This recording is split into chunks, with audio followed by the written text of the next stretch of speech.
24 ఏళ్ల నుంచి పక్షిలాగా తిరుక్కుంటూ నేను మొత్తం రాష్ట్రానికి చెప్తా ఉన్నా. ఇటు కృష్ణ కావచ్చు, అటు గోదావరి కావచ్చు. నీళ్లు లేకపోతే మనకు బతుకు లేదు.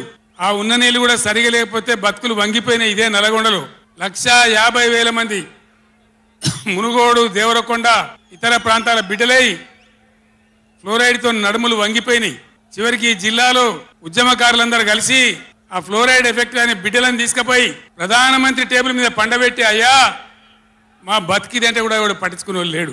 ఆనాడు పార్టీలు లేవా, ఎమ్మెల్యేలు లేరా, మంత్రులు లేరా, ఎవడు పట్టించుకోలే. నల్లగొండలో బీఆర్ఎస్ ప్రభుత్వం వచ్చిన తర్వాత జీరో ఫ్లోరైడ్, నల్లగొండ ఫ్లోరైడ్ రహితంగా చేసిందే బీఆర్ఎస్ గవర్నమెంట్, బీఆర్ఎస్ పార్టీ. అక్కడ ప్రజలు నడితే చెప్తున్నారు. ఇలా ఇంతకుముందు మాకు కాళ్ళు గుంజుతుండే, పెద్ద ఇబ్బంది అవుతుండే, నడుములు గుంజుతుండే, భగీరథ నీళ్ళు వచ్చిన కాడి నుంచి ఆ బాధలు పోయినాయని చెప్తున్నారు. ఎవరిని అడిగినా కూడా చెప్తున్నారు. ఏనాడు ఏ నాయకుడు పట్టించుకోలే. ఇప్పుడు జరుగుతున్నది ఏంది? ఈ సభ పెట్టింది కొంతమంది సన్నాసులు తెలివిలేక వాళ్లకు వ్యతిరేకమని అనుకుంటున్నారు. నేను ఒక్కటే మాటలో జరగవలసింది చెప్తా. ఉవ్వెత్తిన మనం ఉద్యమంలాగా ఎగిసి పడకపోతే, మనల్ని మనం కాపాడుకునే ప్రయత్నం చేయకపోతే ఎవ్వడు కూడా మన రక్షణకు రాడు. మీరు ఈ మాట రాసి పెట్టుకొని మీ గుండెలలో. ఎవ్వడు రాడు. ఆనాడు ఫ్లోరైడ్ నాడు ఎవడు రాలే. ఓట్లున్నప్పుడు వస్తారు నంగనాచి కబుర్లు చెప్పి, కానీ తర్వాత ఎవడు రాడు. ఓటు గుద్దినం గడ్డకెక్కిందంటే మన ఈపుల గుద్ది మనని బొందలు నూకుతుండే తప్ప ఎవడు రాలే. ఇది జరిగిన చరిత్ర, ఇప్పుడు జరుగుతున్న చరిత్ర. దయచేసి మీరు గమనించాలి. ఇది ఆషామాషి కాదు. ఇది చిల్లర మల్లర రాజకీయ సభ కాదు.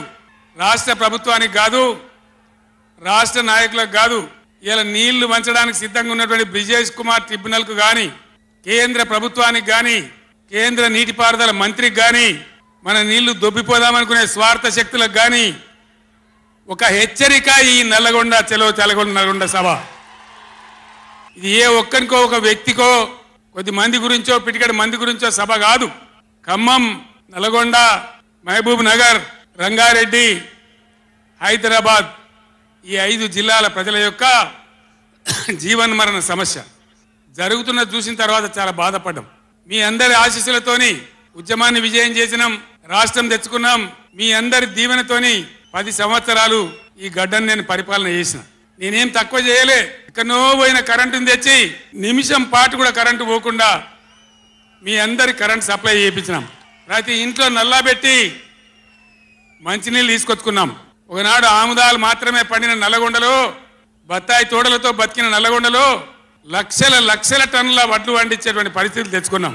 అంతకుముందు లేని నీళ్లు యాడికెళ్ళి వచ్చినాయి, ఎట్లా వచ్చినాయి అంటే దమ్ము కావాలి, చేసే ఆరాటం ఉండాలి. ఇది నా ప్రాంతం, నా గడ్డ, నా ప్రజలు అనే ఆరాటం ఉంటే ఎట్లన్నా చేసి సాధించుకొని రావచ్చు.